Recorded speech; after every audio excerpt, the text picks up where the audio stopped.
listeners, welcome back to another spooky, scary edition of We Read It One Night, the podcast where we reawaken your childhood crush on Casper the Friendly Ghost.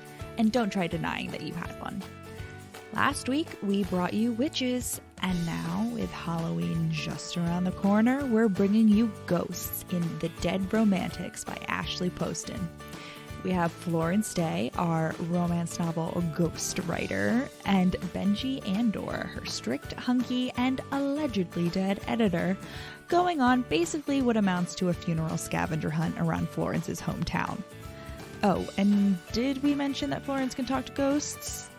Yeah. Join us for surprise ghost reveals, golden retriever mayors, and some killer puns. Enjoy the show.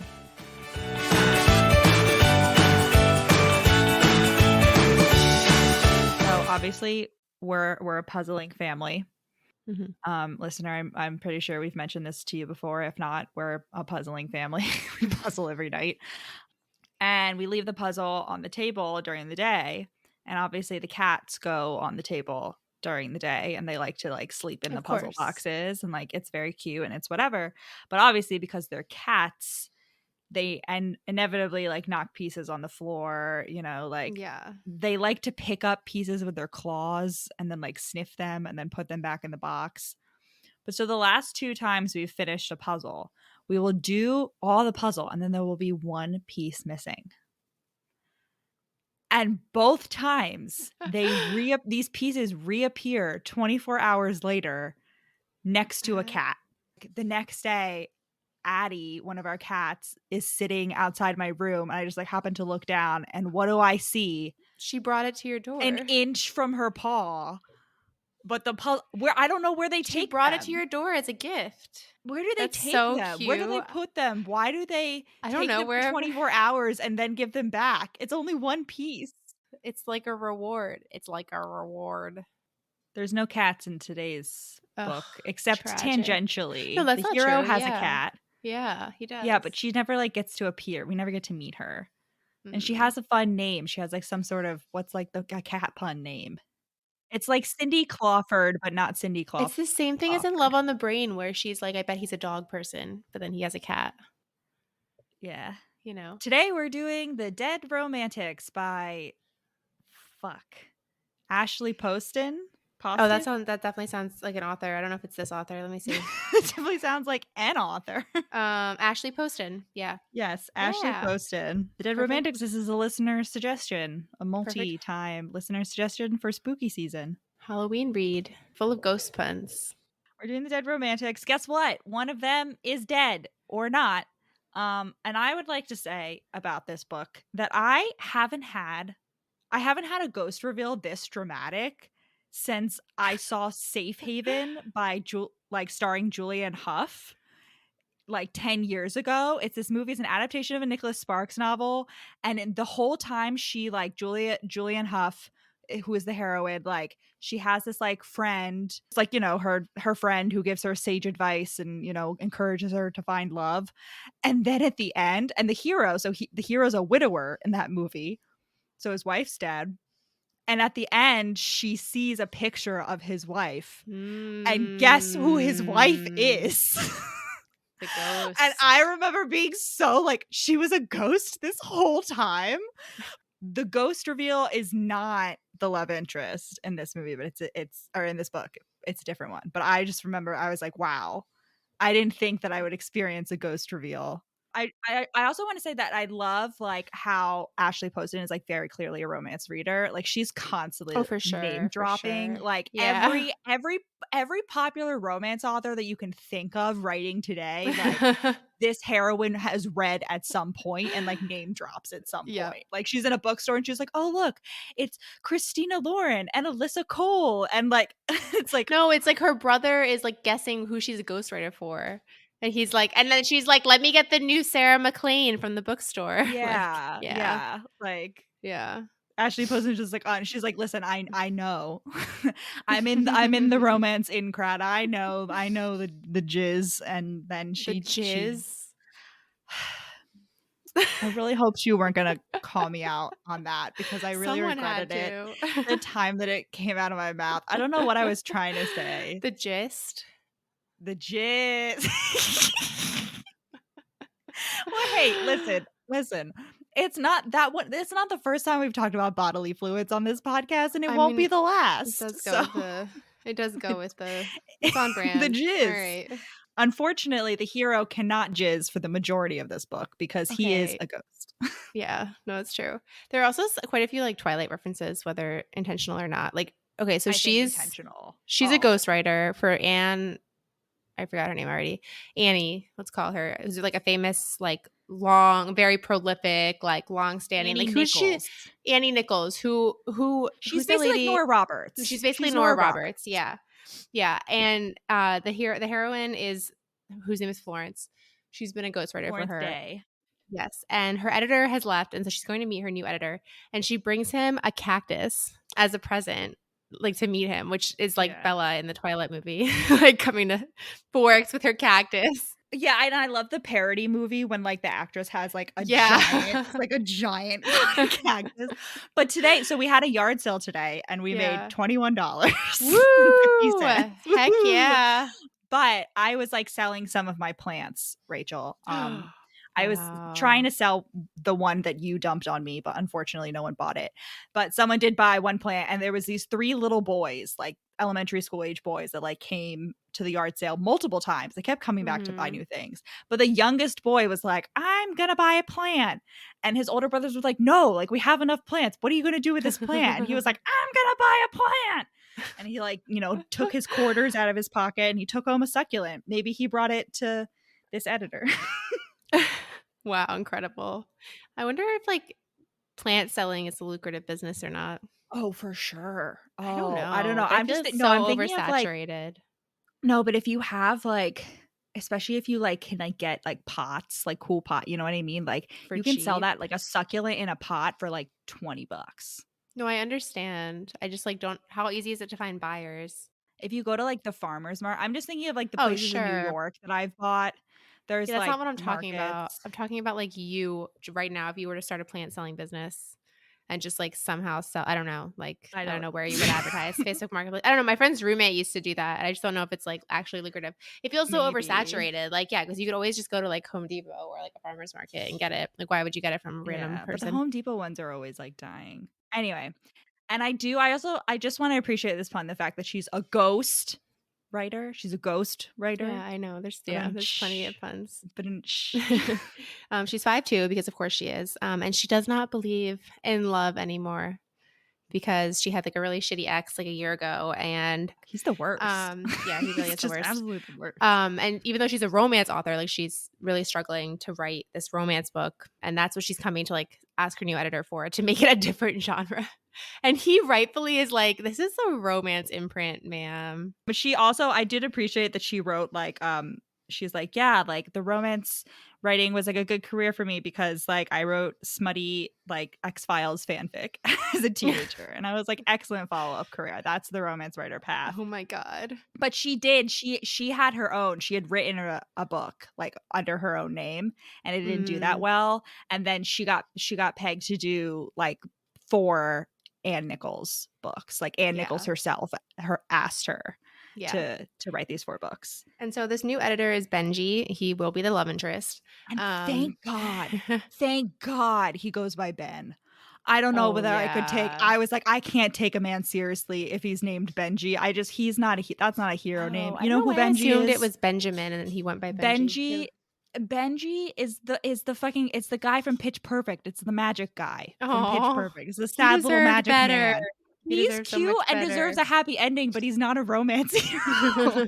He's not. Yeah. Oh, and he's being such a like she pretends to be. He's like acting like he doesn't know that she like ghostwrites. So she's like pretending to be Anne's assistant, and like knowing what we know at the end, like he's such a little shit that he like lets her operate under this assumption. No, really, there's no reason. And basically, he's like, can I be frank with you? And she's like, no. Me. But he is anyway. And he's like, yeah, we will have to get legal involved if Anne doesn't write this fucking book. Yeah. This is okay. So I do want to say, I mean, Ashley Poston, she's like, this isn't her first book. Like, so she definitely like is in the know about the publishing industry. And there was a lot of this, so that I was like, wow, you really know the intricacies of the publishing industry. There's this quote at the beginning when Florence is walking through the office where she's like, publishing was also was always so romantic until you were in publishing. Then it was just another kind of corporate hell. And I was like, oof. Right on the money on that one. But then when Ben is like, we're gonna have to get legal involved, I don't know, like, would he really get legal involved, especially for like such a big author? Like, if Nora Roberts and James Patterson were like, I need another 2 months to finish this book, their publishing houses would bend over backwards. Oh yeah, for sure. To accommodate like their best-selling author. Yeah, so basically she doesn't get her extension, but there's also a lot of like sexual tension between them during this whole conversation. Like, they both want to very clearly bang each other's guts out. Unfortunately, they do not. So she gets a call from her brother / dad.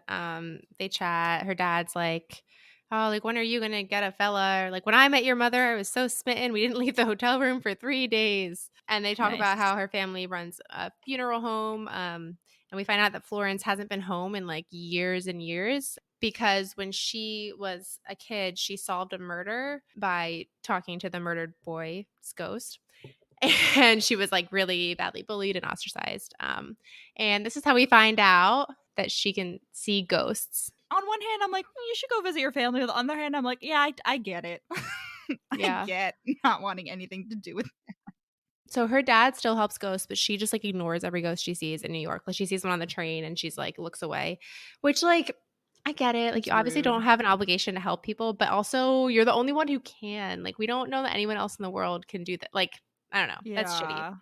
Whatever. I felt so bad for the ghost she ignored, because she was like, the ghost was looking at me, like trying to like make eye contact, and I just like wouldn't make eye contact with the ghost. And I was like, I know, you know, you're not supposed to make eye contact with people on the subway, but like, this is taking it a little too far, Florence. Yeah, dude. So she goes home. She has her roommate and / best friend Rose. And this is just like casually mentioned throughout. It's never really addressed, but like Rose and Florence both seem to have like light drinking problems. Like, at the beginning of the Rose. Right, they're like stumbling in at 3 a.m. They get home. Rose is like, we're going out. Like, we're going out. I'm using my like the I forgot, like, it's like a secret word or something that like, means you have to go out. Yeah, catawampus. Cat. Wait. Cat. Yes. Wait. Oh, so catawampus is a real word, I would like to say. And I didn't know this when I read this book. I thought it was just like a silly nonsense word. And then when last week I was at the historical romance retreat, someone used that term like in casual conversation. Wait, what does it mean? And I was like, what? It means like askew or something. Oh, yeah. But I remember being like, excuse me? Wait, we should have talked about the retreat at the beginning of this. If you had anything to report. I met Julia Quinn. Ooh, that's so cool. Was she nice? Tessa Dare. Yeah, she was very nice. And she put on her mask. I was like one of the only people wearing my mask, and it came up and she was like, you know, it is getting pretty crowded in here. And then she popped on her like Bridgerton theme. I love that. I wish she was just like giving out Bridgerton masks. Okay, so they're going out, right? And wait. Well, catawampus, I guess, sort of Catskill, but also like Rose is like, we're going out, and Florence is like, no, I'm gonna die alone, and Rose is like, no, you won't die alone. You'll have a cat, which like feels kind of anti-Catskill in a way. It's like little, yeah, it feels like it's rude. like crazy cat. Why not? Aesthetic, why don't like you get negative, a cat? Yeah, exactly. You know, derogatory. Right, exactly. Do you think, okay, if the cat died, would she be able to hang out with the cat's ghost? That's a good question. I don't know. We don't have any example. Or like the mayor. So the mayor of her hometown is a dog. Yes. That is defined once. Oh, no, it's already said. It was already said. Oh, okay. Yeah, the mayor of the hometown is a golden retriever named, what's his name? It doesn't matter. He's just the mayor. And that's like defined once, and then ever after. It's like the mayor was peeing on a fire hydrant. The mayor came over for pets. Like, yeah. And I forgot, like, first time we read this, like halfway through, that the mayor was a dog. I was like, why is the mayor peeing on the fire hydrant? Yeah. Because he's a dog. He's been reelected 3 times. Yep. So they go out to this really shitty sounding bar. This really lame sounding bar. Yeah. It's like a lame poetry Some people reading. like that. If that's your thing, that's fine. I'm not gonna yuck your yum, but like, this sounds really lame to me. But it's yucky, especially here, because who gets up as soon as they sit down? her evil ex to read an excerpt from his quote unquote book. And is this revealed here? So we immediately get a flashback to meeting the ex and like so they lived together. He was like really handsome, like allegedly had like a sad backstory where like, I don't know. Like he was like the typical matter. artsy man. Right. And she told him her whole story about the ghost thing. But when she first started telling it, he was like freaked out. And so she changed it to pretend, instead of saying like she told it in third person. So he thought it was just like a story she had made up, which in a way makes this worse. Actually, I don't know. It's bad. It's really bad either way. He stole the book from her. And then he ended up, and he was like, well, you should write this as a book. And she's like, no, like it's obviously too much for her. And then he ends up getting $1 million book deal. And she finds out that the book he got it for is basically her stories. And she confronts him about it. And he's like, it's no big deal. Like, you weren't going to write it anyway. And so she breaks up with him. And she finds out like everything else he said. He's basically a pathological liar / narcissist. Like everything about him was a lie. His name is Lee Marlowe, which is just like the perfect name for that. This type of like the worst like literary boy. His book is named When the Dead Sing, which is like something that her dad like always said, like when the wind comes, he's like, oh, it's the dead singing. So it's like even worse. Like basically he just like corrupted all of her memories. Yeah. He made it like dark and macabre and like spooky and like creepy instead of like happy at the way she remembers. Yeah, she was like my childhood like wasn't like, we grew up in a funeral home, but like it wasn't like sad. It wasn't like the Addams Family. It was like, or I'm saying it's positive. I don't really know. I don't know. Yeah, no, he's the worst. And I would just like to say like, not to victim blame, but she should have known he was the worst from the moment she met him, because he was wearing red Vans to a fancy party and he was sitting in the library alone reading old dead white man poetry. And I was just like, red flag, immediate red flag. He reminds me. So I don't know. I've definitely told you about this, Rachel, but listener, I don't know whether you're like plugged in to publishing drama. Probably not. But this was also something that definitely like made it outside of like the publishing gossip network. So I don't know how many of you are familiar with the book, The Woman in the Window. It's a thriller. It was like, it's on the level of like Gone Girl. I'm pretty sure like they made a movie with Emily Blunt or something. Mm-hmm. Yeah. So the book, really popular. The guy who wrote it, and I would just like to say, disclaimer, that I'm like 95% sure it's this book, but like in case it's not, like I'm sorry to like the author of that book like for slandering you, but like this is a real thing that some guy did. And he did the same. So Lee like lied about like his mom having cancer and like all of this stuff and like going to Harvard and like all this stuff. Yeah. And that's like the same thing that this guy did. Yeah. But he also, and he made it to be like the editorial director of like some like of like the New Yorker, like some magazine, like something like really prestigious. Yeah, and he bullshit his way. And he also lied about having a terminal brain tumor. Oh my and, like, God. Got everyone to pity him. Like, it was a long-running multi-year scam. There was like a New Yorker piece about it. I'll try to see if I can find it. Wow, no wonder I really like hated that book. Like it wasn't written by a woman, so that makes sense why it was just like so intensely like I just couldn't do it. I was like, this is just too Lee Marlowe is that man. Like if Ashley Poston slid into our DMs and like told me that she like Lee Marlowe is inspired by that man, I would not be in any way surprised. Yeah, so he gets up to like read from it, and she like runs out. She leaves. She's like, "Fuck this! I'm not listening to this." She runs into Benji, and they make out. Don't call him Benji. And they randomly make out. And I was waiting for this to be like a hallucination, but no, they really do make out, which is good. And listen, we have to get this because for the like next 80% of the book, he's a ghost and he can't touch her. And they never reference this kiss either, though. Oh, one more thing about Lee, I do want to say that I was like high-key disappointed that we didn't get an epilogue in which like Lee's book flopped and like she wrote some sort of, because at one point she's like, yeah, Rose wanted me to write a New Yorker piece like exposing him, and I was like, why didn't you? She's like, my sister would have done that. And I'm like, yeah, why didn't you? I was like, why? Like, I really wanted an epilogue. And when she's like, and then I did write that New Yorker piece, and Lee's book already, like, it, like, flopped despite all the, like, publicity about it because everyone knew it was really bad or whatever. Right. And they, like, clawed back his money somehow. Yeah. So the kiss is interrupted by a phone call. It's from her mom. And her mom's, like, basically sobbing. She's like, you have to come home right away. Your dad died. Ben tries to like hug her to comfort her, and at the same moment her roommate Rose comes out and threatens to pepper spray him.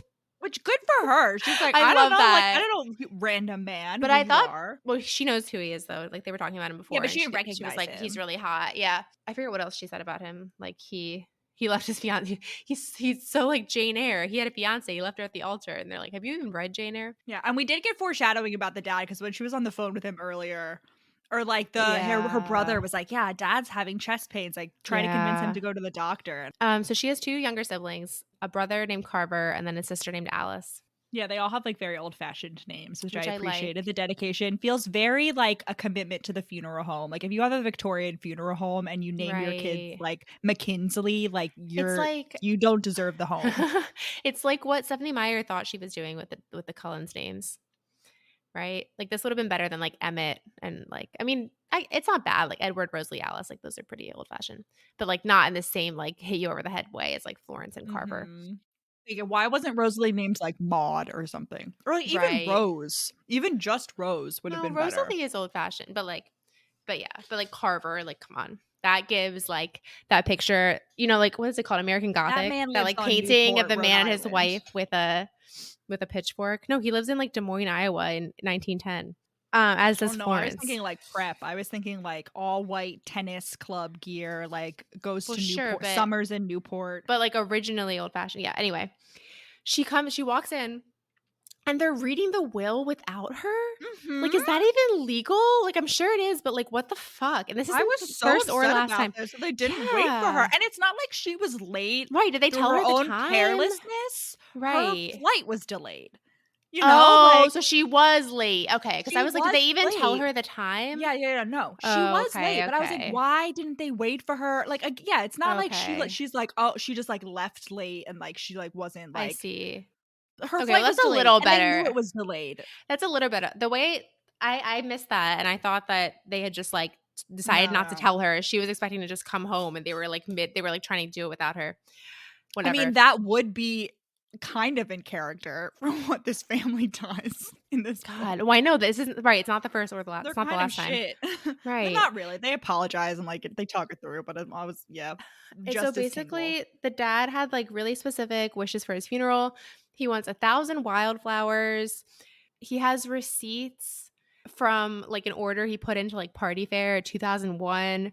He also wants a murder of 12 to fly at his funeral, which is like the crows that live outside. Excellent. And Elvis to perform. And there's also a letter for Florence to read, but like to not open before the funeral. So as this is happening, there's a knock on the door. Florence goes to open it. And it's who's there? Dun dun dun. Benji Andor. Except he's a ghost, right? And she's like, what the fuck? She slams the door in his face. She slams the door in his face. I just like can't like again, maybe She's I'm just so not mean to these ghosts. right. Maybe I'm not putting myself in her shoes enough, but like I just can't. I feel like you're just a bad person if you're like given this responsibility. Like I know, obviously you don't owe anyone anything. But like, yeah, in the city, like she's an adult now. She can like be pretending to talk on the phone while she, and she does that. Like, she clearly has strategies. Just like have AirPods in your ears at all times. AirPods in, right, and pretend like you're talking on the phone. No, it's not even that. It's not even that she's worried people will see her. It's that she simply does not want to be bothered. Yeah, she doesn't want to do it, and she slams the door in Ben's face. And like apparently, like he's presumably they're gonna be stuck in limbo forever unless you help. Like. I don't. And it's not like she was even like, oh, it's overwhelming, the amount of work. Like, I can't live my own life. She's literally just like, no, fuck you. I am inclined to have a little bit more empathy for her now because her dad did just die and she hadn't like gone to see him. Like they'd come visit her for Christmas, but she like had like kept herself away from him. Like she's dealing with a lot of emotional trauma right now. So I'm inclined to be a little empathetic. She's always I'm been still like this. help the ghost. She's always been like this though. And her dad would want her to do it. Like she literally says that. He would be like so mad at me. Anyway, she comes back and she's like, okay, I'll take care of all the like everyone, it's so weird to me. This is another thing. Maybe I just should maybe I'm just not being empathetic enough, like not putting myself in their shoes. But they're all just like, oh, dad's wishes for his funeral are so like inane and annoying. And like we just aren't gonna bother with them. And like what? Like she's the only one who's gonna do it. But I like don't I just can't. I don't know. I just can't. Which is very rare. Yeah, she's like, yeah, like, so her younger sister Alice, they have a strained relationship, but they used to be really close. And Alice like runs the funeral home basically now. Like she's the one that like did the funeral With the mortuary dad, yeah. sciences or whatever, like in college. Yeah. And so she's like, we have like 2 other funerals like we have to do before dad's. Like I'm too busy. And then her like brother Carver is like works at some tech company from home, and so he's like Yeah. super busy, and the mom's busy. So they're like, we just don't have time for this. And Florence is like, yeah, I'll do it myself. And then like for the rest of the book, they're all constantly like, oh, Florence never asked for help. Like Florence has to do everything herself. And like, yes, like this is a good learning experience for Florence, like to ask for help, and it helps like rebuild the ties between their family. But I was like, y'all literally made it explicitly clear that you had no interest in fulfilling this list, and now you're acting as if like Florence is freezing you out. Yeah. No, I guess what I'm saying is like, and again, maybe I'm just being like maybe I'm just not, I don't have any experience with this, right? So I can't say for sure. Like, I just simply can't imagine your loved one's last wishes or something, whatever that thing is. I can't imagine just like not dropping like And just something prioritizing achievable. that. Right. It's not like go move to India for the rest of your life. Like it's not something like Bury ridiculous. me in the grounds of Buckingham Palace. Like it's Right, not like something build that me like you right. can't do. Right. Me a It's like pyramid. something very right. I just can't imagine. Well, and they don't even, it's not even like they try and it's impossible. It's like they just simply can't be bothered. They're like, fuck, this is stupid. I just can't, like, that's so odd. I don't know. But again, I guess everyone deals with grief differently. Yeah. So then they all disperse. The fam all disperse for the night, and she's staying in a hotel. The hotel clerk is reading one of Anne Nichols' books. And she's like, oh, it's Anne. And this is the first of many, many hints that this town is very familiar with Anne Nichols. Like, the bookstore has an Anne Nichols display. But also she's and we get a little plot twist later, which is funny. Yeah, but she's never told anyone that she's a ghostwriter for Anne Nichols. Yeah, she's not allowed to. Like, and she thinks that the dad never got to know. So they are supposed to meet at like IHOP for breakfast the next morning. And once again, she shows up and her family has already started eating without her. And it's like disgusting or whatever. And she's like, oh, I didn't realize there was like a meeting time. Yeah. I just want to say so the little inn, she stays in an inn, not at one of the many houses that are definitely available from her family in this town. She chooses to stay in the inn, but it's this cute little like Victorian inn. And every time a character stays in one of these inns, I'm like, I just really get the hankering to like drive up to like Maine or something. Yeah, and also we stay did that last year kind of. Well, we didn't stay in an inn, but no, we did like go specifically at like one of those cute little like Victorian bed and breakfasts. Yeah, very cute. Yeah, so they meet at the Waffle House. Have the leaves started changing? Like, yeah, the leaves are started changing. I'll send you some pictures. Yeah, so they meet at the Waffle House. Their family started eating without her. But I would just like to say, like, so, you know, it's a long-standing, I feel like, statement. Maybe this is just me. Maybe, like, you guys didn't catch on to it. But, like, I've always called Waffle House Awful House because of that one time that we went there on, like, a road trip to Florida. And it was just, like, bad. Like, I just didn't enjoy it. But recently, there's been a lot more Waffle House discourse, like, appearing in my life. And I just want to, like, did I judge Waffle House too harshly? Because Waffle House is a very loyal fan base. A lot of people like Waffle House. I know. Like, it's I think we might have. Classic. I mean, yeah, maybe I gotta give it another shot. To be fair, this was like 15 years ago. Apologize to Dad if you do. Yeah. But this also is funny because you know the Waffle House Index? No. Okay, so the Waffle House Index is like it's a real thing that like government agencies and like weather things do. So basically, like when there's a big storm, and it popped up because of Hurricane Ian, which happened recently to when we were recording this.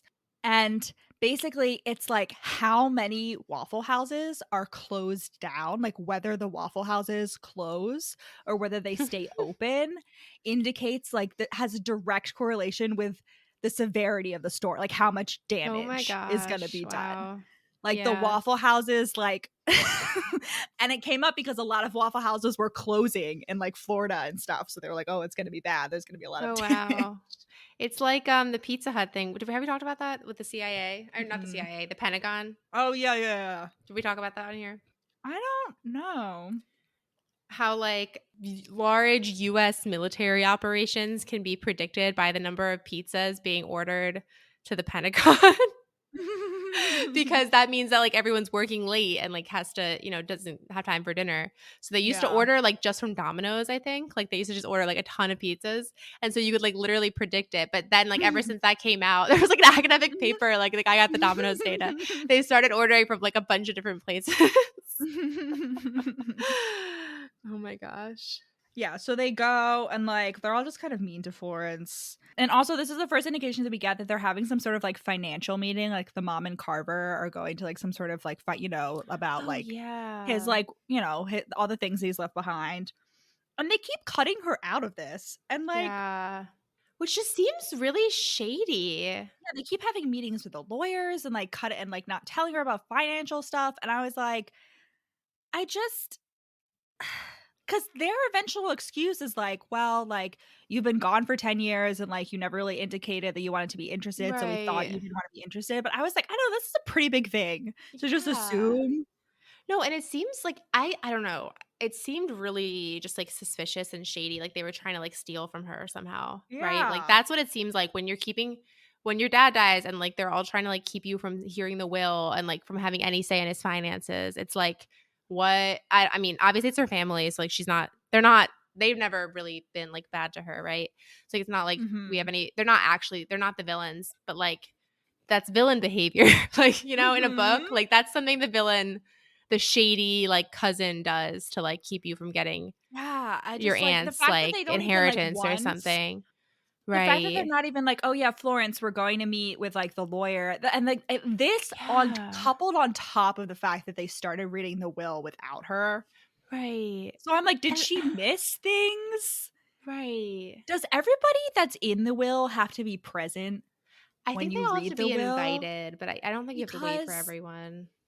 Okay, so because I was reading this other book, it's YA, it's called The Inheritance Games, and it's about a girl, it's like very Knives Out, like it's essentially like the plot of Knives Out, except it's YA, and it's like this random girl who inherit like a billionaire just like leaves her all of his fortune and like cuts out his family. But they're like, we've been waiting for 3 weeks to read the will because we've been having trouble like getting a hold of you, and like you have to be present in the room. So I was like, does everyone have to be? I wasn't sure whether everyone. Well, it can be I just looked it up. It can be a stipulation in the will, but otherwise you don't have to. But like, yeah, it seems like the lawyer wouldn't be able to would have to talk to the benefit. I don't know. I don't know. The lawyer's a family friend. I never Maybe actually the lawyer's in on it too. Yeah, I mean, that would be a big deal. I was under the impression that he left like basically everything to the mom. Yeah. Because she got the business, and then like Alice is gonna inherit it after the mom dies, but like the mom is still the owner of the business. Sure, but like, yeah. I don't know. It's weird. Anyway, Benji shows up again and starts like following her around and pretending not to, like hiding behind. It's very Levi in Love on the Brain. Like he's just like hiding behind the walls. It's at the Waffle House. But the fact that she doesn't even want him, like it's so, I don't know, just so rude. Yeah. The first time they encounter each other again is because he's sitting at the Waffle House counter and she's like, oh my God. And he's so sad that people are ignoring him. He's like, you're really the only one that can see me? Because like he doesn't realize that he's dead or that he's a ghost. And he's just like, I was like, and she's still like, no, I don't want to help you. I'm like, oh my God. Yeah. Yeah. So Ben doesn't believe that he's dead. And I feel like this should have been her first clue that like he wasn't actually dead, because she's like, yeah, every other ghost like knows that they're dead, like that I've talked to. But I would like to give a shout out to Kate Claiborne for tweeting that this book had a happy ending, because I never would have trusted this book enough. I would have been like, he's gonna be dead at the end and it's gonna be a sad, bittersweet ending, and like I'm gonna be upset. But never fear, he is not actually dead. But he does keep hearing like voices and disappearing. And Rose calls and is like, yeah, Ben got hit by a car. So Florence is like, oh yeah, he's dead. But like Rose very specifically never says that he is dead. And then we just have, right before she visits the flower shop, we just have this like really great quote that I really just liked. Razy says, would the grief ever disappear, or was it stagnant? Would it always be there just under the surface, lurking in the way only grief could? I'd always written how grief was hollow, how it was a vast cavern of nothing, but I was wrong. Grief was the exact opposite. It was full and heavy and drowning, because it wasn't the absence of everything you lost, it was the culmination of it all. Your love, your happiness, your bittersweets, wound tight like a knotted ball of yarn. I just felt like that was very beautiful. It's a very, very beautiful line. Well done, Ashley. Yeah.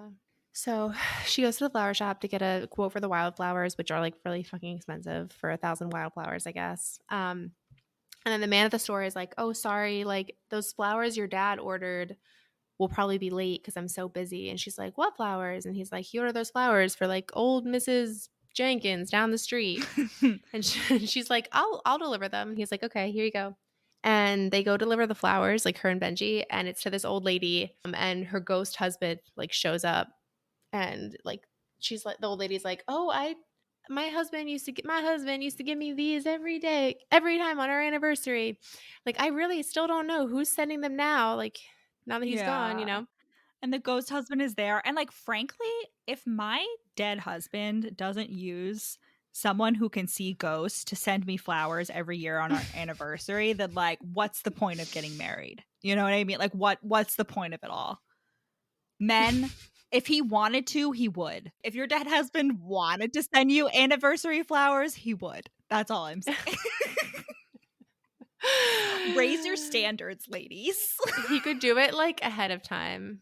So yeah, they deliver the flowers, and then they also at the flower shop learned about the Elvis impersonator that like plays at the bar that her dad like always used to play like nightly poker at or whatever. Mm-hmm.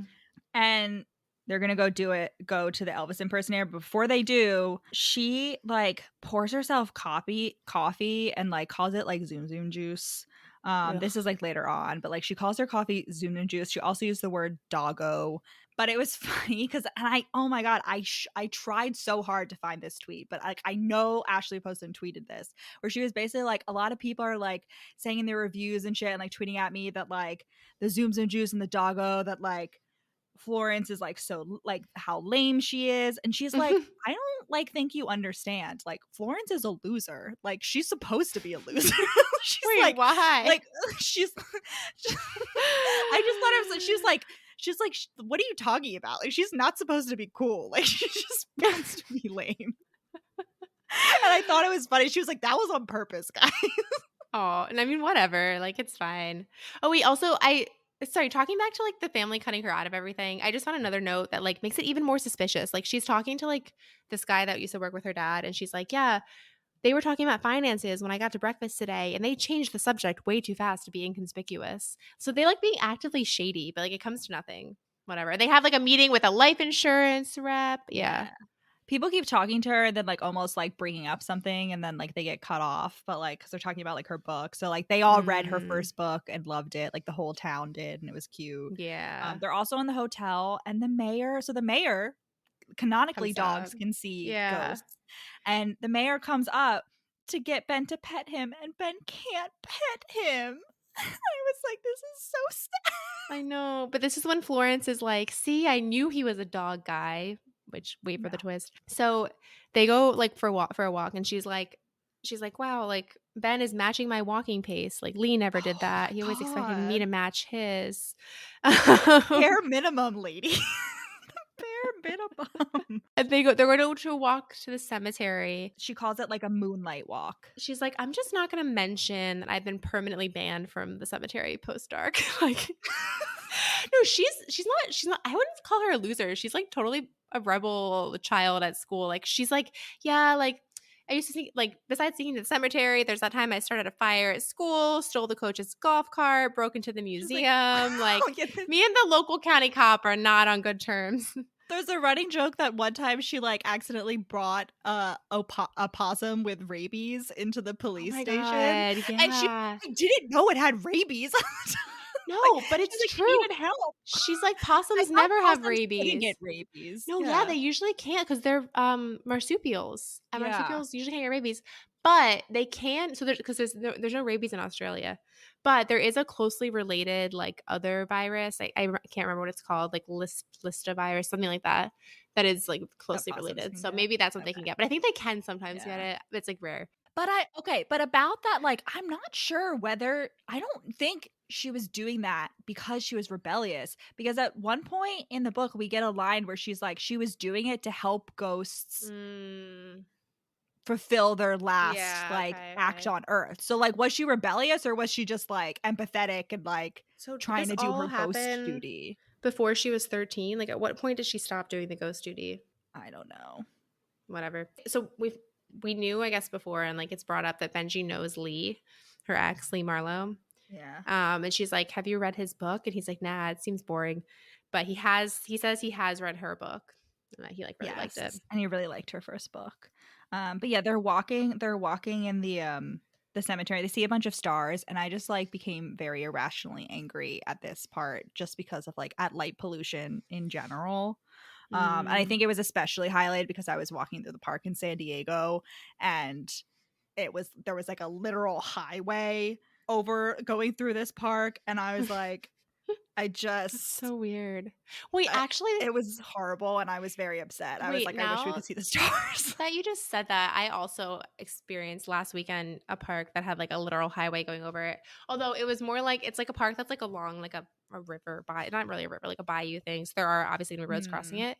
But like in Houston, you've been here. Like, I wish I could figure out what's that Dr. Seuss book where the two like stubborn. Lorax. No, you always say the Lorax. It's not the Lorax. I obviously remember. I can We're talking about environmental It's not stuff. the Sneetches, right? But it's like it's about stubbornness, and it's like the two creatures. Like one of them walks west and one of them walks east, and they like meet. And there's two stubborn. They won't get out of each other's way. The highway goes over them, and like the Zacks, the north going Zacks, and the specific image of all the like looping highways. Like that's Houston in real life. Like the highways are built over them. And I've never been closer to like a highway. Like I don't know how to describe it except that like my nose was like car level. Like it was so weird.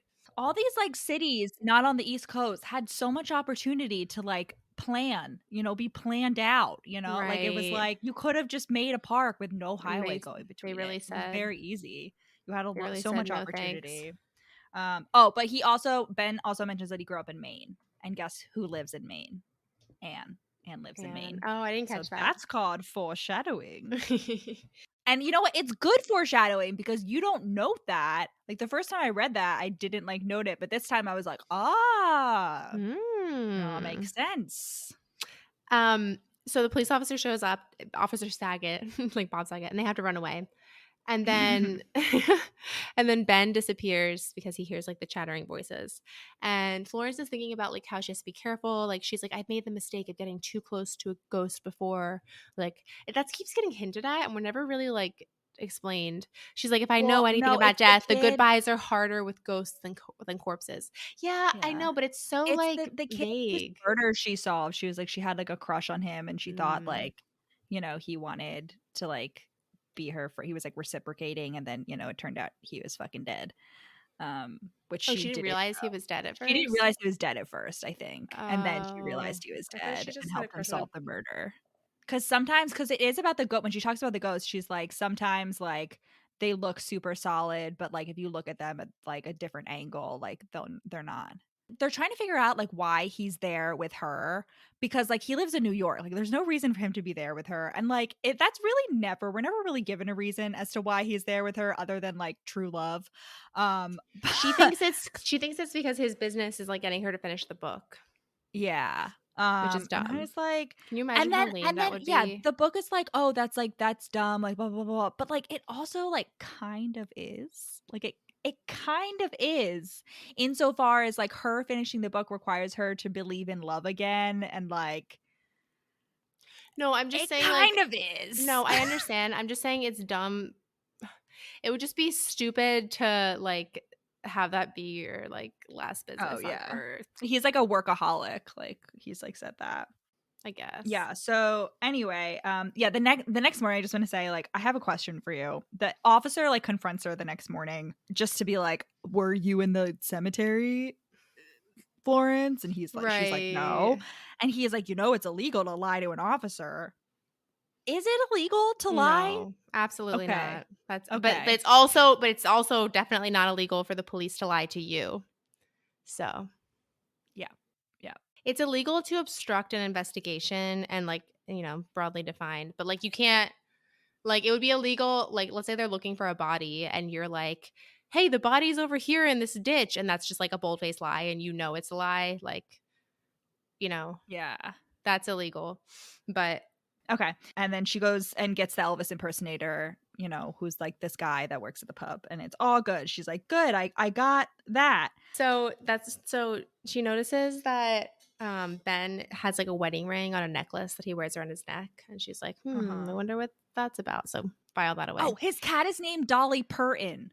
Oh, Sorry, you're I came Dolly across Parton. the Parton. I Yeah, was like, cute. I love that's a that. good fucking name.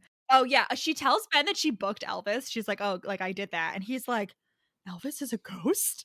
She's like, "No, Elvis Elvis impersonator." impersonator. They go to a bookstore together, and she's like, I wonder what aisle he'll go to. Like, I can't imagine him in the romance aisle. But I'm like, ma'am, this man is an editor at a romance imprint. Like, why wouldn't he? And he does like he did like reading that Yeah. growing up. But I'm like, He's how could told her he they? read her book.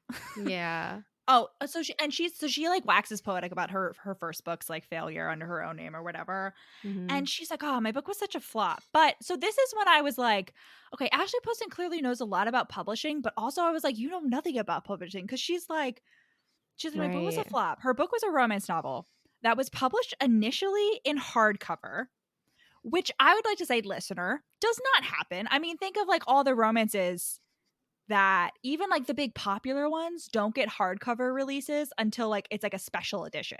Hmm. Like romance by and large in its initial primary format is paperback, whether that's like Right. trade paperback or like mass market paperback, like whatever, but it's paperback. So first of Hmm. all, her romance novel got a hardcover release, which means that her publisher would have had to be like throwing a lot of weight behind it if they like thought this romance novel Hmm. could succeed in hardcover. And then it sold enough in hardcover that it was released in paperback, because she's like, "Oh, the paperback cover was Right. super shitty." And I was like, girl, that's not a flop. I just Right. like if any of you paid attention to like the DOJ suing Penguin Random House for like, monopoly shit, it came out in that trial that like something like 90% of books sell less than 2,000 copies. And like if she got an initial hardcover release and then also a paperback release, she sold more than 2,000 copies. It's like, Okay. Florence, was your book really that much of a flop? Right. Yeah. Okay. I don't know. Maybe Ashley Poston knows something that I don't, but I was just like, that I'm calling bullshit on that. I don't understand what that is. Yeah. And then Ben is also just like, "Yeah, at one point I read a book that changed my life." And I'm like, I wonder what that book is going to turn out to be, listener. I don't know. Oh, okay. So they're back at the hotel room. I just want to say that she's like she like is getting out of the shower, and like Ben just like pops up in her room, because like that's what he just randomly appears places. And so he like sees her naked and like sees her boobs. And Oh then he's like, "No, I yeah. didn't see anything." But then he's like, I he know. quotes The Princess Bride about her. What's the I quote again? hear It's there is a like, shortage. But I didn't hear anything. Though I hear there's a shortage of perfect breasts in the world, and yours, yeah, which I it's so love. cute. And that's like a recurring, like he keeps quoting that. It was very Yeah. No, cute. and that's when he tells her about Ben tells her like, yeah, he's like he didn't really have anyone to notify, like his family's dead. He did have a fiance. Yeah, she had stalked his Facebook and seen like a picture of him Yeah, and he his had his fiance in the ex-fiance profile. Laura, but she cheated on him. Like he came home to find her with someone else. And he blames himself for this. He's like, I was always working too much. Like I pushed her to do it. And Florence is basically like, what the fuck? Like it's not your fault. Like that's not what you do when someone's not prioritizing you in a relationship. You don't cheat on them. You just don't be in a relationship. Like, You right? either You communicate what's happening or you right. leave. Like Right. that's it. Right. Or both. But he is like, wow, he's like, like you know, people have told me that or whatever. Like, I've heard that before, but like, for some reason, like, for you, he's like, I know that technically it's not my fault. But he's like, for some reason, when you say it, like, it Mm-hmm. does genuinely feel like it's not my fault, which was very Yeah. cute. He's like, she did want to get back together, but I didn't want to like put her through that again or whatever. Yeah, he was like, I didn't want to burden her. I was like, Ben. See, this is what he takes on the personality of like the magic boy Benji from Pitch Perfect. Like, just like sad Aw. little teddy bear who needs a hug. Aw. He just needs a big hug. So she has dinner with her family, and her and Alice are washing dishes. And Alice is basically like, like basically they're like talking, and Florence is like thinking about how like another reason she wanted to leave after high school was because like Alice would like fight people on her behalf, and then Florence like basically tells Alice like, you don't have to do this on your own, and Alice like storms off, like Yeah, she's like, Alice is like, you that's know, rich. And she also says, right, she's like, yeah, we always came up. So I'd been operating on the assumption up until this point in the book that like she literally hadn't seen her family in person for 10 years. right, But at this point, it's revealed that like they did come up to New York for Christmas. And Alice is basically like, don't you think like we would have liked to stay home for Christmas like just 1 year? And Florence is shocked. She's like, what? right, I thought you liked coming up to New York. And I was like, you right, think that someone would like that every single year? Like, spending Christmas in a hotel? Like, what? Like, I yeah. just, I was like, Florence, I need you to have some self-awareness. Yeah, but then she goes to clean graves with Carver and Nikki, who's his boyfriend. And we get some excellent grave puns. And also it was reminding me of all those like videos of that like woman who like cleans graves and tells you about like the history of like the people who like died. Like she like goes into like the local records and is like, it's this person and this person did this job and like all of that. And I really like them. If listener, if you like pimple popping videos or like any sort of like power washing videos, like cleaning videos, I recommend diving into grave washing videos. I Oh think I yeah, think you'll really enjoy it. yeah, And then just some romance moments.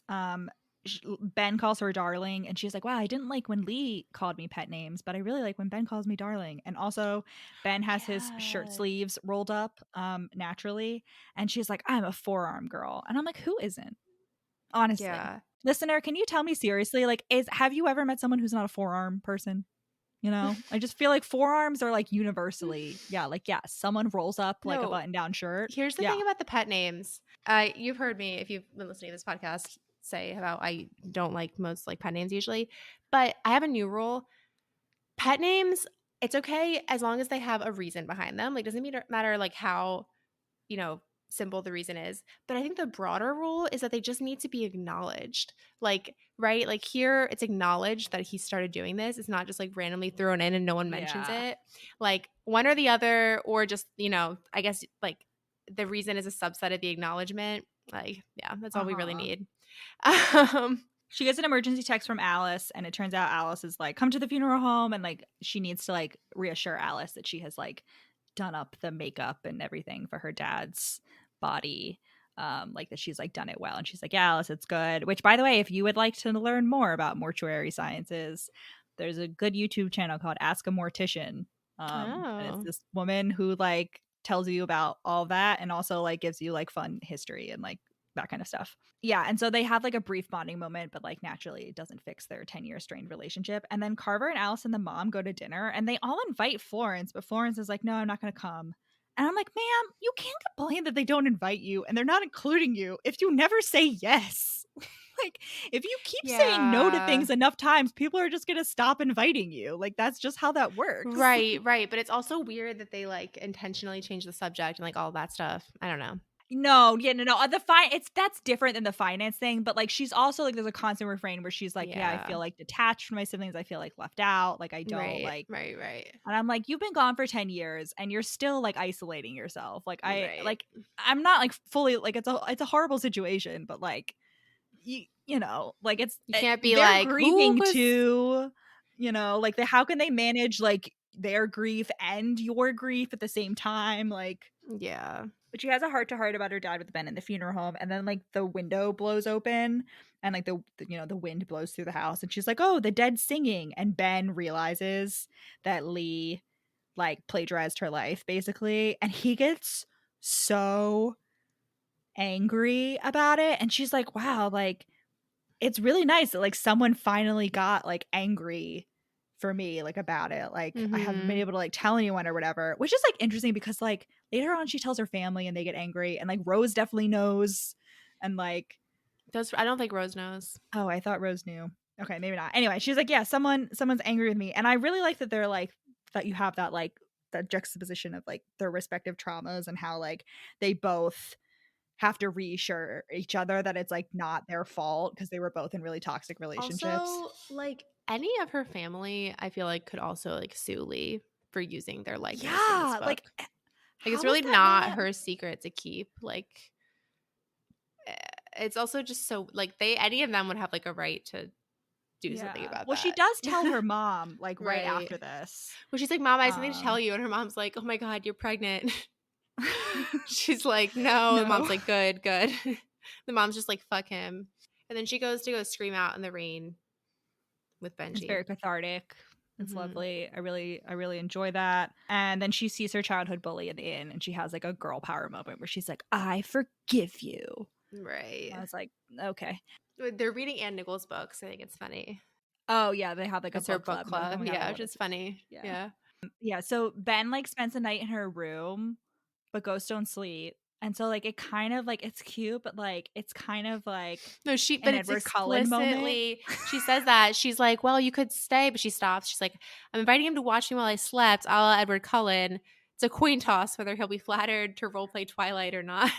But she's also like, but I'm also like the idea of him watching me sleep is like I'm kind of into it. Like, yeah, she's like interesting, and this is an interesting thing to learn about myself. She's like, maybe I shouldn't have judged Bella so harshly. Like, did she say that?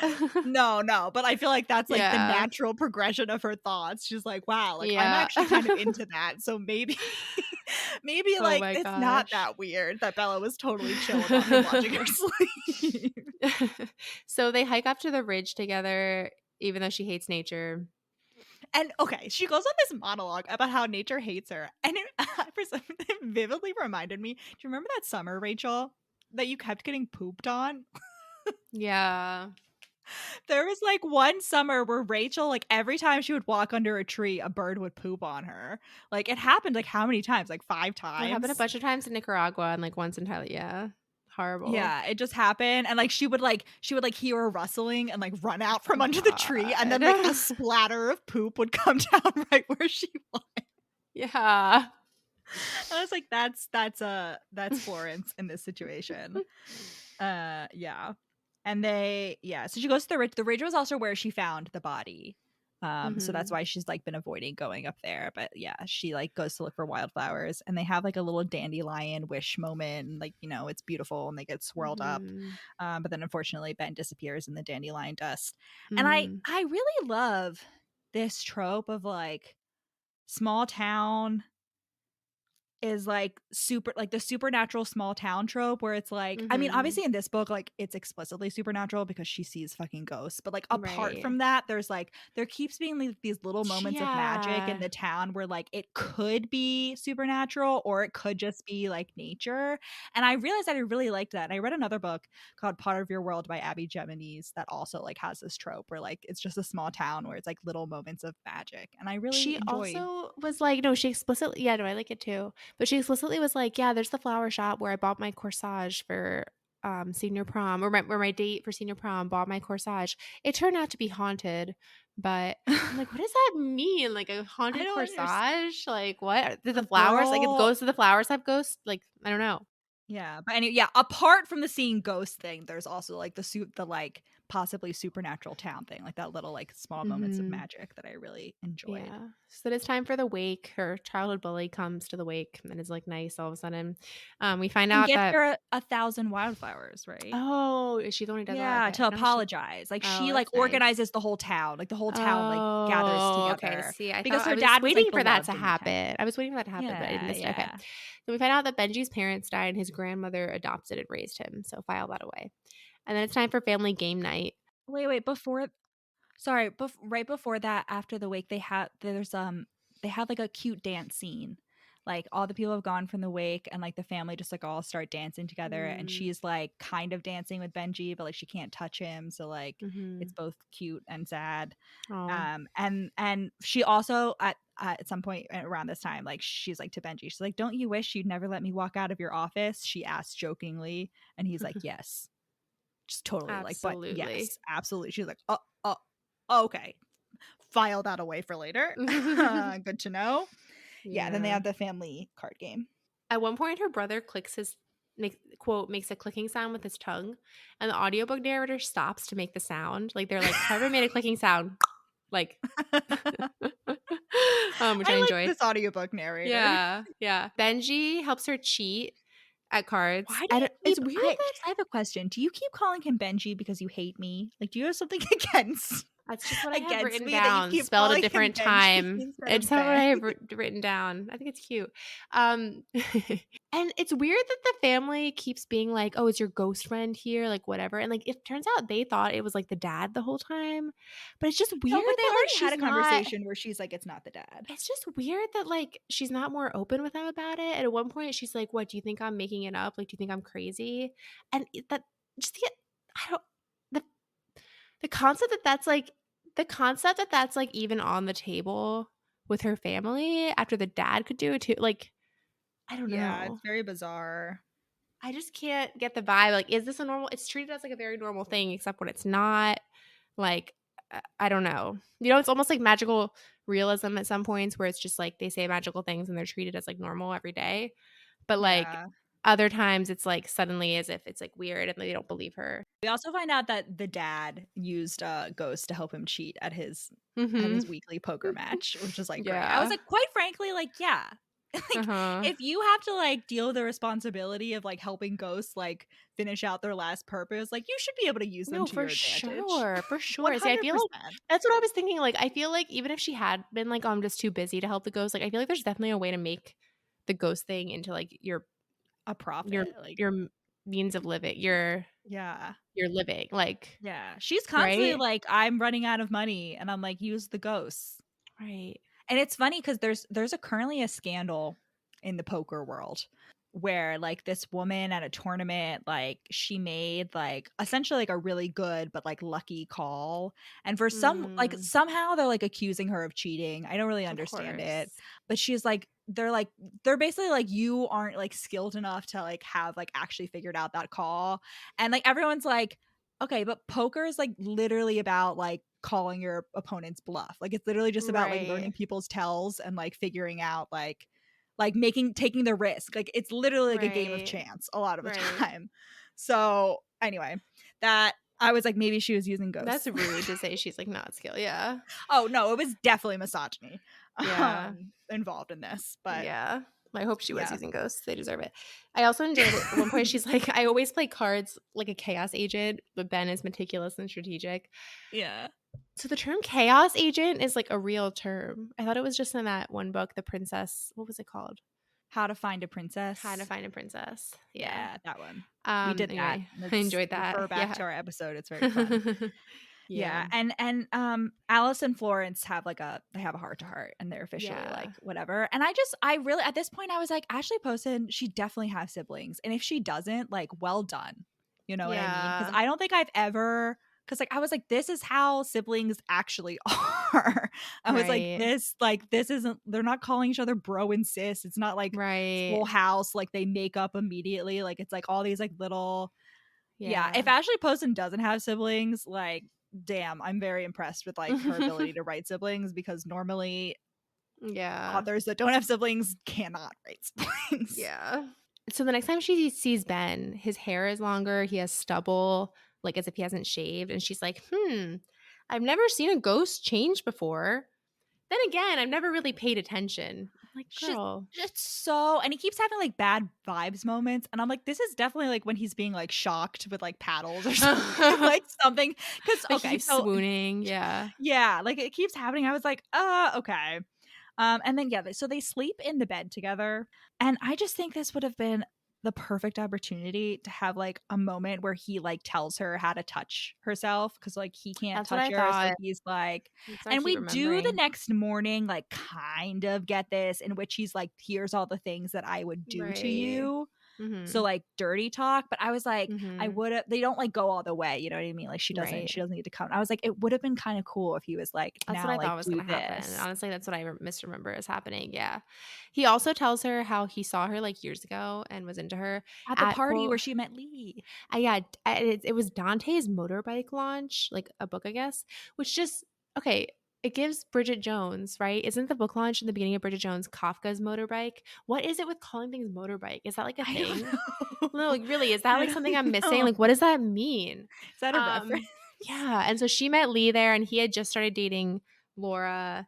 So like he was And like, he's like, I'm I'm obviously aggressively monogamous. right. So obviously I didn't do anything, but like I was into you. And then she's like, how did you come? He's like, how did you come to write for Annie? And she's like, well, I was Mm-hmm. like writing smut in a coffee shop.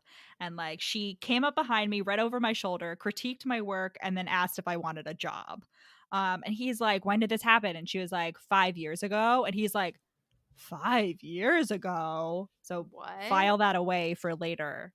Well, no, it's like File right that now, away. isn't it? No.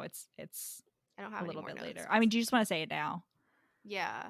So later, not at this point, but later in the book, so it's revealed that Annie Nichols is Ben's grandmother who raised him, and that she has been dead for 5.5 years. So, guys, ghost. Ann Nichols was the fucking ghost. I was like, oh my God, it's Safe Haven all over again. I can't believe this. She's Yeah. a ghost this whole fucking time. Yeah. Oh yeah, it was really great. I really enjoyed it that she was a fucking ghost. Wonderful. Like no Like, notes. yeah.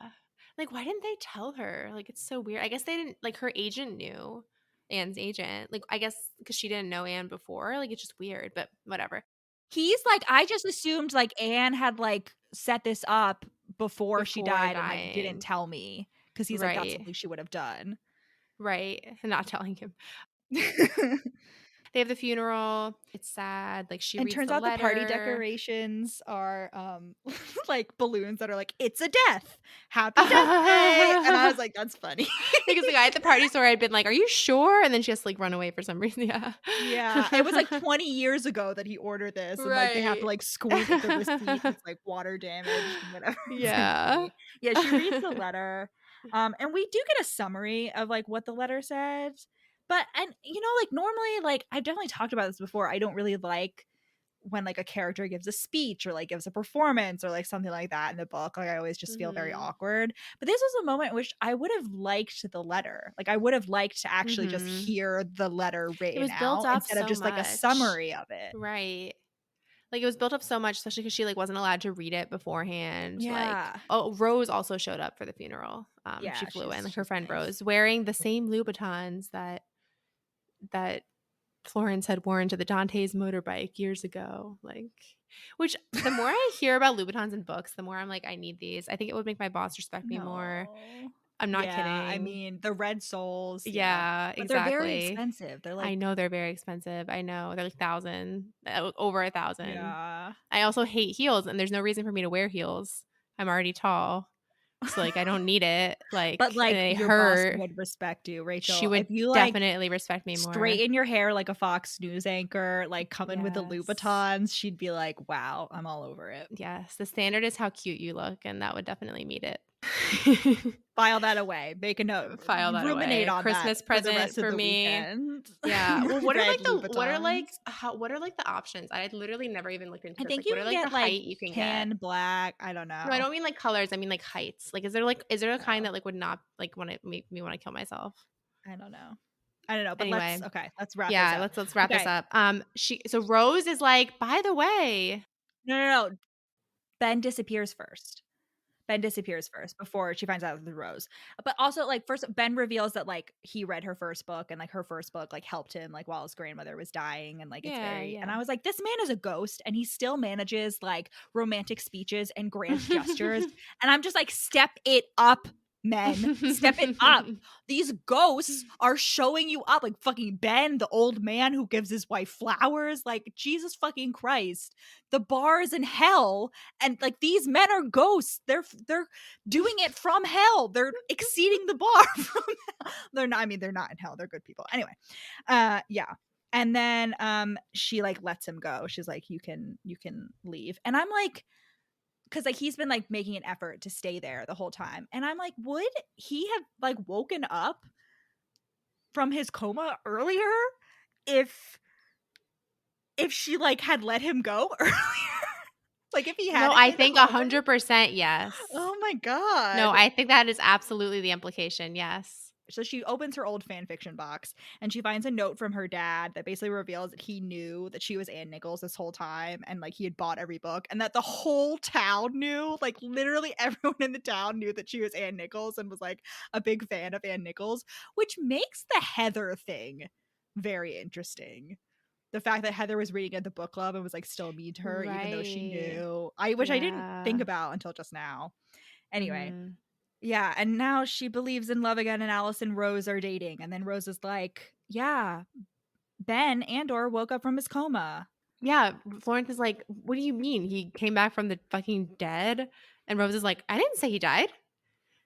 Like, but she did say, like, Rose did say something like the world is down another fine ass or something, like implying that he was dead. Like, it wasn't just like Florence misunderstanding for sure. Maybe it's just like, well, Ben's in a coma. You know how you atrophy when you're in a coma? Like, he can't keep up the ass. He can't. That's true. That's true. Squats, yeah. So, like, she's like, at least for a month or two. At least for a month or two, we'll be down. Before he gets back to the gym. Right. Good. True. Rose is vindicated. So the whole family is like, you got to go, Florence. Like, I guess by this point they like know who the ghost has been and that it's not been the dad, because they're like, we figured you would tell us. Which she did tell them, like, it's Ben. At the card game, she's like, it's Ben. Yeah. And she gets on a plane and goes to the hospital, and the anxiety in my stomach. God, the anxiety during this whole scene when she's like going to like see Ben in the hospital. I also just, side note, who's been feeding his cat this whole time? It's been a week. No, that's what I was thinking, except that he did say that like in his will. Well, but yeah, that's true, because his will wouldn't have come into effect. Like, yeah, his will didn't come into effect yet. Who's been feeding? No, I know. Dolly Laura. Maybe, but like, why would Laura she took charge? His apartment? Well, why would she be in charge of his medical care still? You know, like I'm sure she does still have a key somehow. Like, yeah. I'm sure. Well, I mean, even if she doesn't have a key, she could have like gone to the building and been like, "Hey, this guy's in a coma. His cat's gonna die." You know, like I'm sure there's ways to get around it. Sure. Anyway, like maybe she had power of attorney, like. You know, because he doesn't have anyone else. Bizarre. Well, like she's his medical contact. Like I bet that, I don't know how that works, but like, you know, I bet there's anyway, there's an old lady in the elevator with her. Yeah, and she's like, "What floor?" And the lady is like, "I think it's finally time to go all the way to the top." Mm-hmm. And then she disappears. And it's Anne. It turns out to be Anne. Sticking around in the ether for the past 5 years. And she could have matchmaking them. She could have come to hang out with Benji this whole time while he was a ghost. I know, but like, yeah, Anne's been matchmaking. Why didn't the dad come back? Yeah, like, do you have a choice about where you go, like where you come back? Well, it's like whether you have unfinished business or not. Yeah. So, like, Anne was like, I don't want Ben to be lonely because he doesn't have any family. Right. Oh, yeah. But yeah, I was like, oh my God. This was like a second much smaller reveal, like ghost reveal for me. I was like, oh my God, Anne's in the elevator. Like, not only was she fucking dead, but like she's there. Oh my God. And then we have another much less satisfactory hospital meeting. Fucking Lee is there. Like, and he's like, hey, why are you here? And she's like, oh, like to see Ben. He's like, oh, it's good you made some connections at all those publishing functions I took you to. And then he's like, let's walk together. And they go and they see like Laura, Ben's fiance, with him like in the hospital, and they're talking, and Florence like decides not to go in. I was so mad. I was like, go in the room. I know. I was like, what did you go see? Yeah. She does punch Lee in the face. And I was like, Ashley, you knew that you had to give us something. If she wasn't going to go in that hospital room, you had to give us something, you know. God. He does threaten to file a police report. However, she's like, fuck it, whatever. And then she spends the next few months like finishing the last book. She's like, I know exactly how to do it. Yeah, she finishes the book, and Anne's agent is like, I want to represent you, and yay, her career is back on track. And finally, like, Ben sends her the most sterile email ever. He's like, it was a pleasure working with you on this Miss book. Stay, yeah. Like, sincerely, Benji Andor. And Rose is like, my dude, like, it's been months. Just go fucking see him. Like, why? Wait, also, something I didn't realize was, like, yet another reason she wouldn't really want to finish this book is because that means her losing a job, right? Like, finishing the book equals losing a job, which I wasn't thinking about. I feel like the incentives are not really lined up there. Because she has to finish the contract, but, like, he wouldn't have been paid all the. No, like, I know, but still, like, what was she planning to do before she got the agent job? Anyway, so she goes to see him, and she compares herself on the way. I don't know why I found this so funny. She compares herself to 7 drunk ferrets in a trench coat. I was just like, absolutely, but I see this imagery so well in my head. Right, like, it's just perfect. And they're all wearing fedoras in my head. Like, even the ferret that is still inside the trench coat, like, not the ferret that is like sticking out. Like, every single ferret is wearing a fedora in this trench coat in my mind. God, she goes to talk to him. Oh, we find out that Lee's book did come out, but, like, she's just like, I don't he care. never ends up filing the police report because she's like, I have secrets that could make his life very uncomfortable for a while. I'm like, why? Yeah, basically exposing him for faking a brain tumor. But I do love that we have an explanation for why a character doesn't file a warranted police report, because that is my thing. It obviously wasn't as, like, didn't rile me up as much here because the injured party was, like, the villain. However, like, you're like, I understand why people didn't exercise their rights. Right.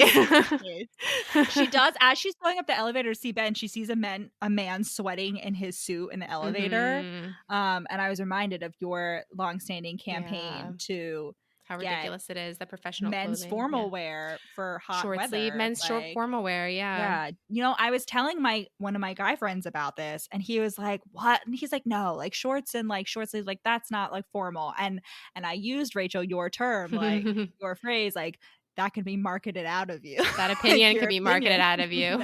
Because quite literally any opinion can be marketed out or into you. Like, I'm sorry, but yeah.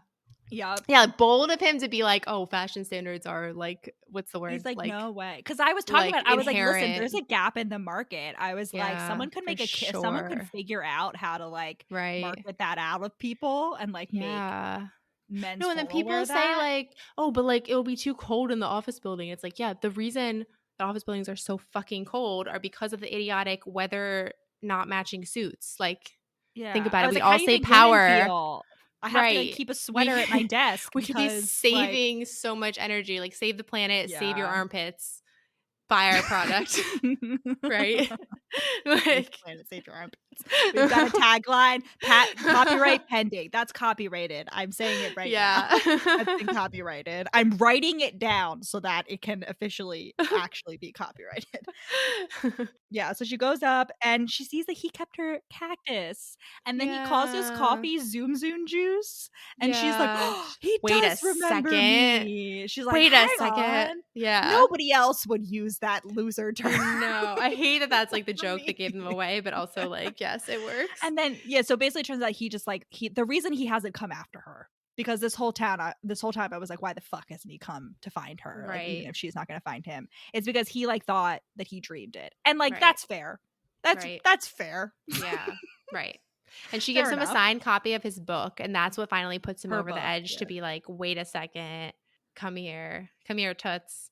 And they make out, and she's about, like, something we haven't said is that her brother has been in, like, a serious relationship, and he's marrying his husband, but the wedding is happening, like she's supposed to get on a flight to the wedding, like, right after. And she's like, wait a second, just come with me. And he does. And then he just comes to the wedding, and they're just so cute and soft, like, they're just, like, hanging out. We finally get a sex scene, and it involves a very long and heavy writing metaphor, but for some reason I was like, this is super hot. Like, you know, like, you know that, like, story structure you learn in the 5th grade that's like the rising action, the climax, the fall, like, it's that.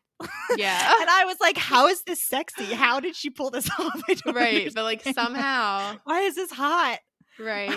They also say I love you, which I was like, this is very, like, historical romance. Like, they've known each other for a week and they're already saying I love you. Really, really enjoy that. Mm-hmm. But yeah, just the fact that it took them, that they were apart long enough for an entire wedding to be planned and to happen, like, it's just too long. Yeah. And I It's only get been a it, but I few don't months get though. it. Like I think the plan, so they Yeah. have the wedding in the funeral home, and Florence is like, "Oh, I wonder how Carver got Alice to let him have the wedding in the funeral home for free." And I'm like, Mm-hmm. she You were would gonna have charge charged him? Like, Dude. Rachel, I would just like to make Wait, something did they clear. really If you are say ever in the that? position to, yes, I was like, if you are ever in the, like, if any of us ever like own some sort of house and someone wants to, and like one of us wants to have a wedding there, and the other person like even thinks about charging, like, I will riot. Like, No. you're disinherited.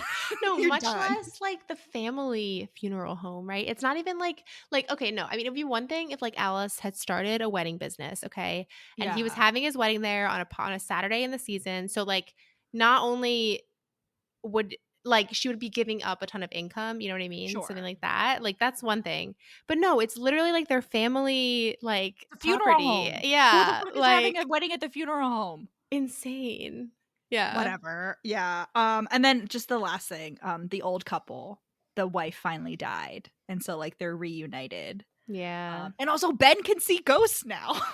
Yeah, right. So Developed she's not the just superpower. her. Yeah, there's a murder of She's not crows alone cawing in the anymore. distance. Yeah. Yeah. That's great. Also, when when she's introducing him, there's like so many puns, like ghost puns. Oh yeah, this Like, I didn't think I stood a ghost of a chance.